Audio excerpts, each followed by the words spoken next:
দুর্ঘটনায় মৃত্যু ঘিরে উত্তেজনা। হাওড়ার জয়পুরে দুর্ঘটনায় মৃত্যু, বেপরোয়া বাসের ধাক্কায় মৃত্যু হয় বৃদ্ধের।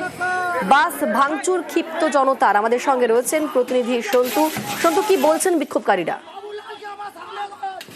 দাবি যে হাওড়া জিকিরা রুটের যে বাস, সেই বাস হচ্ছে এলাকা দিয়ে বেপরোয়া গতিতে চলে এবং নিয়ন্ত্রণ বেশি থাকার কারণে এর একাধিকবার কিন্তু এই এলাকায় দুর্ঘটনা ঘটেছে। আজও কিন্তু যেটা স্থানীয় বাসিন্দাদের দাবি, আজ দুপুর 12টা থেকে 12:30 নাগাদ এক ব্যক্তি কার্তিক দোলই নামে জানা যাচ্ছে, তার 70 বছর বয়স। তিনি যখন রাস্তা পারাচ্ছিলেন সেই সময় কিন্তু হাওড়া জিকিরা রুটের বাসটি হাওড়ার দিকে যাচ্ছিল জিকিরা থেকে, সেই সময় নিয়ন্ত্রণ হারিয়ে গিয়ে তাকে ধাক্কা মারেন। ঘটনাস্থলেই ওই বৃদ্ধার মৃত্যু হয়। তারপরে কিন্তু স্থানীয় বাসিন্দারা কার্যত বিক্ষোভে ফেটে পড়েন এবং হাওড়া জিকিরা রুটের যে বাস, সেই বাসে কিন্তু ব্যাপক ভাঙচুর চালানো হয় জনতার তরফ থেকে।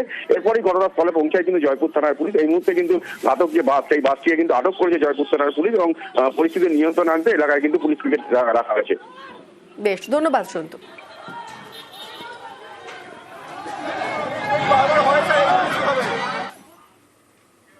ঘাটালে গাছ কেটে পাচার বিজেপি নেতার। সরকারি জমিতে সবুজ ধ্বংস